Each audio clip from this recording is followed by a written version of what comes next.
네, 33번입니다. 읽어볼게요. 로크와 마찬가지로 애덤 스미스도 기계론적 세계관에 도취되어 뉴턴 패러다임의 보편성을 반영하는 경제 이론을 만들어내기 결심했다. 야, 이거는 지금 첫 문장이지만, 하나의 문장이지만, 정보가 상당히 많이 들어있네요.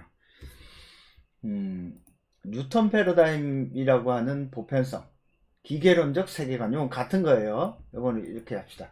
뭐냐면은, 우리가 이 세상을 이해하는 어떤 원리, 원칙, 규칙만 알면 세상은 그렇게 돌아갈 거야. 그래서 A 다음에 B가 오는 게 규칙이면 무조건 그대로 될 거야. 그래서 뉴턴은 어떻게 했어요?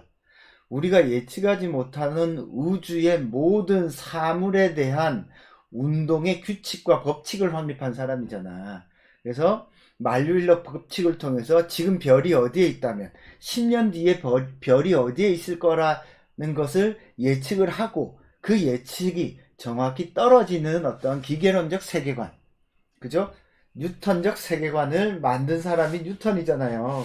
즉, 그래서 당시에 철학자 칸트도 그렇지만 로크, 애덤 스미스, 저기 누구냐 그 종의 기원 쓴 다윈이든 이런 사람들이 전부 다 하나같이 뉴턴적 세계관과 긴밀한 연관성을 가지고 있습니다.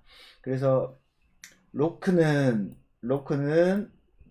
사회에서, 애덤 스미스는 어디 경제에서 그런 하나의 보편타당한 규칙을 만들어내려고 노력했던 사람이고, 칸트 같은 사람은 보편타당한 규칙을 철학과 인문학의 영역에서 만들어내려고 했던 사람들이죠. 그죠?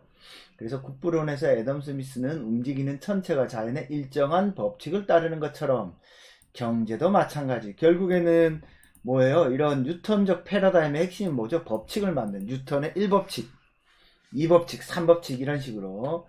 그래서 이런 자연의 법칙을 잘 활성화시키는 것.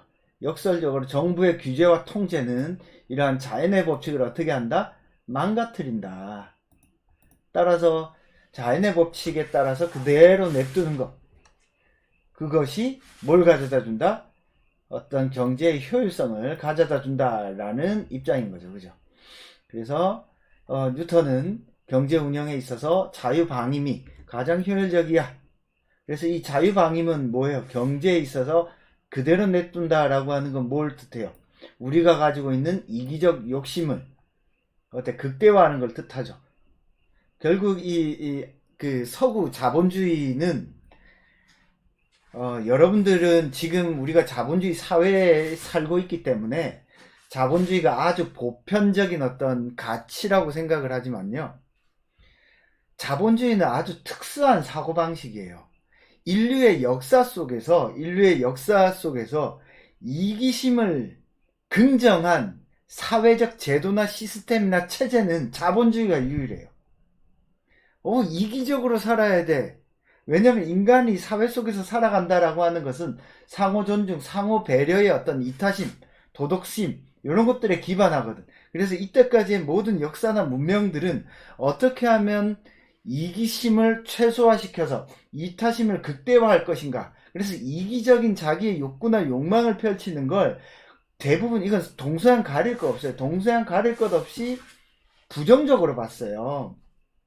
그런데 자본주의, 즉 부르주아 혁명, 시민혁명이죠. 그죠? 부르주아 혁명을 거치면서 세계의 주도권을 누가 졌어? 중세를 끝나고 중상주의를 거치면서, 그죠? 상인들이, 유태인들이 어떤 자본주의적 정신, 얘네들은 살아남기 위해서 상업적 자본을 추구한 사람들이잖아.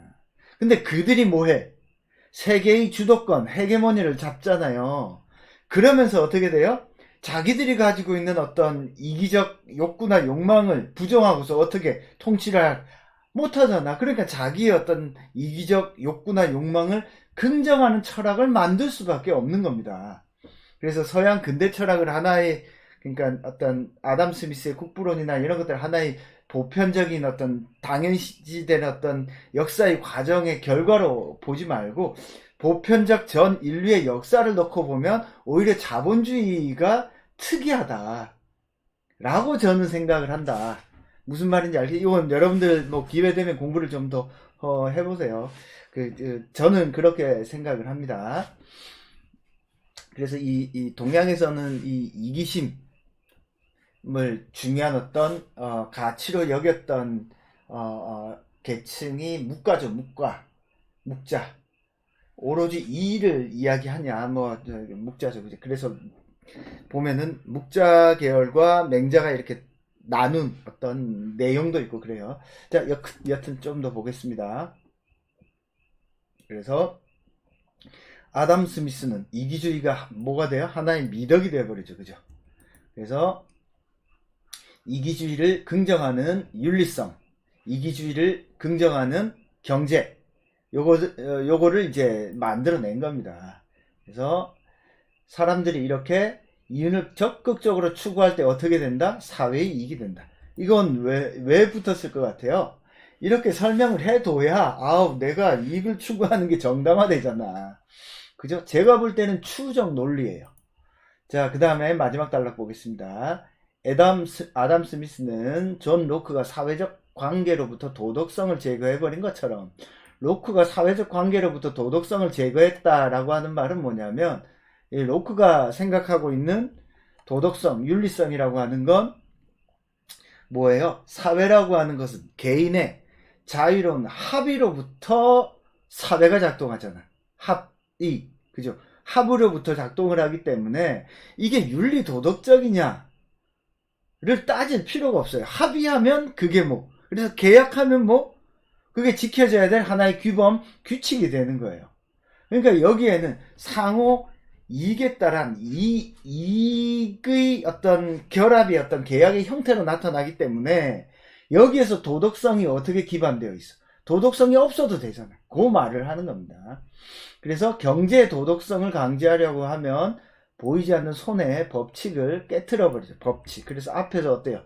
자연의 법칙, 경제의 법칙을 보이지 않는 손으로 만들려고 했던 거예요. 그제 만류인력 법칙을 당시에 이제 뉴턴의 세계관은 혁명적인 어떤 변화였기 때문에 모든 학문들은 뭘 했어? 보편적 진리를 찾고자 하는 규칙과 규범과 법칙 이런 것들을 만들어내려고 노력을 했다고요. 그래서 스미스의 주장에 따르면 보이지 않는 손은 모든 경제 활동을 지배하는 법칙으로 자본, 투자, 고용, 지원의 활동, 그래서 이런 것들을 어때요? 자연스럽게 배분해주는 힘이에요. 요 말은 중요한 말입니다. 보이지 않는 손, 시장이라고 할 때 시장의 역할은 뭐예요? 핵심입니다. 분배예요, 분배. 자원의 분배, 자원의 배분. 그래서 가장 효율적인 분배를 가능하게 하는 게 바로 뭐다? 시장이라고 보는 거예요. 보이지 않는 손이 알아서 이렇게 나눠준다는 거야. 무슨 말인지 알겠죠? 우리가 뭔가 일을 하려면 어떻게 손으로 뭔가를 자꾸 나눠야 되잖아요. 근데 시장은 손이 없는데도 알아서 잘 나눠준다고. 무슨 말인지 알겠죠? 인간의 이성을 통해 이 법칙을 이해할 수 있는 것처럼, 이해할 수 없는 것처럼 인간의 힘으로 보이지 않는 손을 계산할 수는 없다. 따라서 경제활동에 작동하는 하나의 보편적 법칙을 뭘 하려고 했어요? 만들려고 한 거죠. 그래서 아담 스미스는 경제에 있어서 어떤 보편적 법칙을 만들려고 했다. 이 법칙을 통해서 뭘 해요?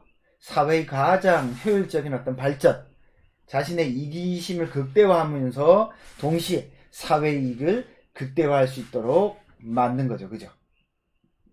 그래서 이러한 것들을 최대한 만들어낼 수 있다라고 본 겁니다.